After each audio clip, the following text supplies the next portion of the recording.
Guess what? I got my hands on the DWC Echo Star. ये एक ऐसी watch है जिसका मैं इंतज़ार महीनों से कर रहा था and finally I got my hands on it. मेरी अच्छी बात है कि मुझे घड़ी मिल गई. आपकी ख़राब बात ये है कि 5% लोग सिर्फ सब्सक्राइब कर रहे हैं, विच is really very bad. Subscribe करो, ग्रोथ फास्ट होना बहुत इंपॉर्टेंट है, तभी तो मैं नए वीडियोस ला पाऊंगा, वरना तो. DWC Echo Star एक लौती ऐसी घड़ी है, ऑटोमेटिक वॉच एक ऐसी है जो 10-11 हज़ार रुपये के सेगमेंट में आती है. लेकिन ये एक ऐसी घड़ी भी है जो नहीं भी आती है. The reason for that is because these guys are selling this watch for like कभी कभी जस्ट फॉर फन. ओकेजन्स पे लॉन्च हो जाती है. 26 जनवरी में आई थी, मिल गई किसी तरह से बस. And this is also my first watch from DWC. इसके पहले मैंने कोई भी घड़ी नहीं खरीदी है DWC की. This is my first from DWC. सो बातचीत ऐसी है कि यह है एक GMT वॉच. GMT मतलब ग्रीनविच मीन टाइम. सो GMT फीचर जो होता है just helps you in tracking the time of other countries. मतलब अपने इंडिया में और किसी और कंट्री का, US, कनाडा, डिफरेंट कंट्रीज़, उनका हम टाइम सेट कर सकते हैं. But this is an office GMT. This is not a travellers GMT. Now the difference between a travellers GMT and an office GMT, उसको आप ज़रा थोड़ा ध्यान से सुने. जैसे ये वाली घड़ी है हमारी Echo Star, इसमें लगा हुआ है सीको का NH34 movement, which is an office GMT movement.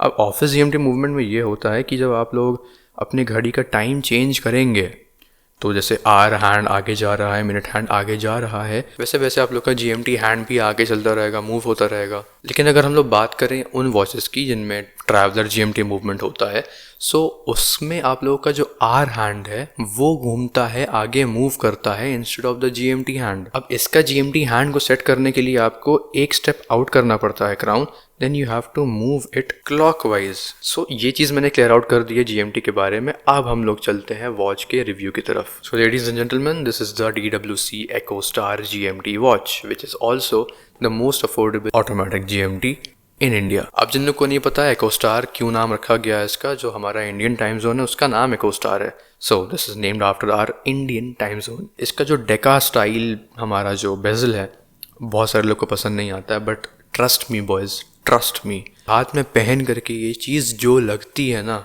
मैं बता भी नहीं सकता हूँ. The watch is completely made out of 316L stainless steel, which is really very nice. Sapphire crystal glass आप लोग को देखने को मिल जाता है. फ्रंट सफायर क्रिस्टल है बट बैक मिनरल है and it's fine I guess. Now see, problem ये नहीं है कि इस घड़ी में हमें डेकागोनल देखने को मिलता है बेजल.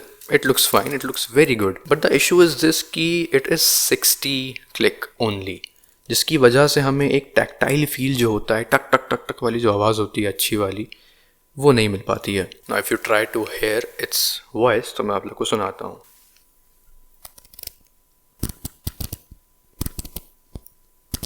सो यू सी, इसमें कोई टैक्टाइल फील नहीं है, but it's fine, not a deal breaker. अगर हम इस घड़ी के डायल की तरफ देखें, अगर अंदर जाए अगर हम लोग डायल के, so you can see applied are markers, they look very good.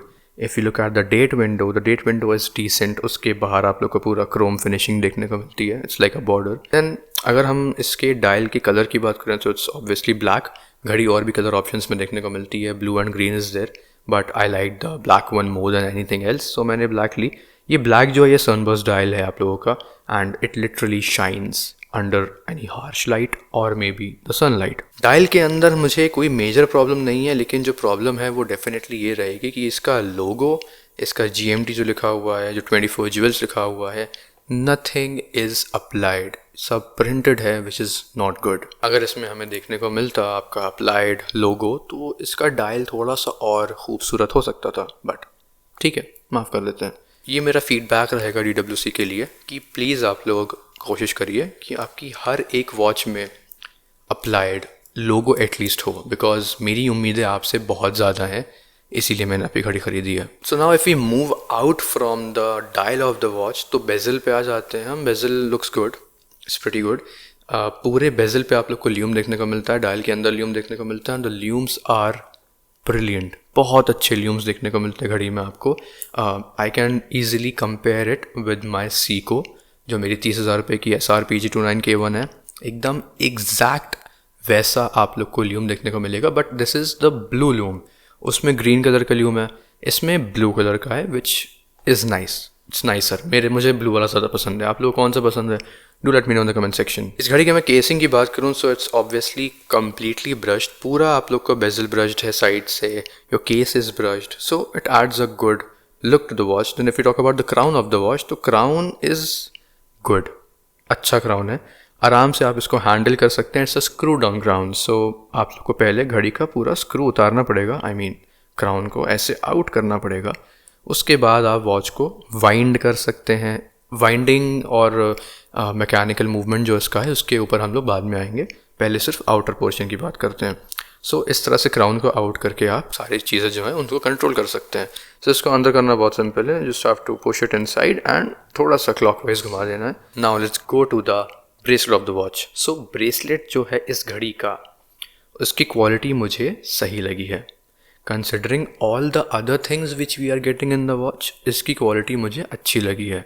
Now if I try to इसका मतलब मैं कंपेयर करूँ with any other watch of the same price point, तो मेरी जो KCO की एडिफीस EFB 730D है, जो आप लोग जानते होंगे, बहुत प्रीमियम वॉच है KCO की। So that watch cost around 11-12,000 rupees.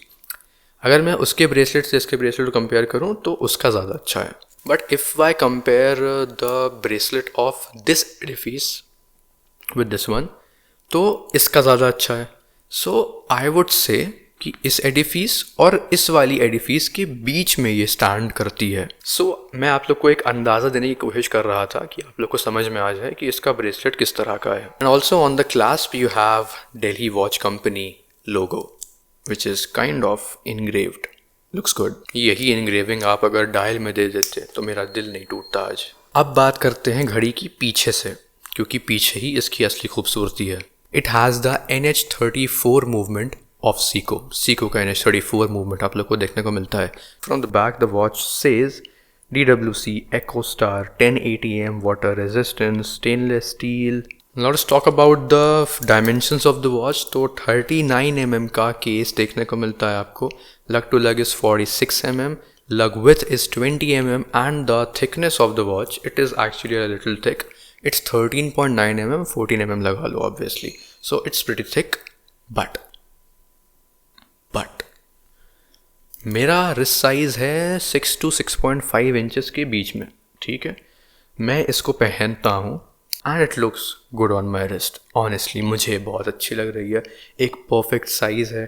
DWC ने बहुत इंटेलिजेंटली इस घड़ी को बनाया है which is pretty evident on this piece. मेरी कुछ फीडबैक्स हैं DWC के लिए regarding this watch, because there is a room for betterment which I want कि मैं चाहता हूँ भाई DWC अच्छा करे, क्योंकि मेरी बहुत उम्मीद है DWC से। This is my first DWC watch and I am very happy with it. तो मैं चाहूँगा जब भी DWC EcoStar वर्जन 2 आए तो उसमें लोगो अप्लाइड होना चाहिए, GMT अप्लाइड होना चाहिए, and secondly the rotating bezel, it should be 120 clicks next time with a tactical feel. And the third thing, बहुत ज़्यादा इंपॉर्टेंट नहीं है ये, लेकिन करी जा सकती है, राइट। इसमें जो रोटर हमें देखने को मिलता है पीछे, मेरे हिसाब से ये एक कस्टम रोटर हो सकता था। मतलब I think DWC should make something of their own, कि उनकी खुद की छाप हो उनके रोटर में। मैं चाहूँगा ऐसा हो, वो कस्टमर्स को, हमें, आपको और ज़्यादा एक्सक्लूसिविटी का फील देगा। So this is what I want. Overall is it a good watch? 100% it is. I am very happy with the purchase. Will I recommend this to you?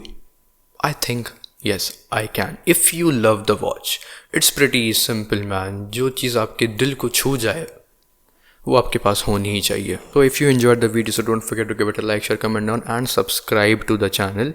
I'll see you in the next one. Instagram पे follow कर लेना for personal connections. I'll see you in the next one. Goodbye.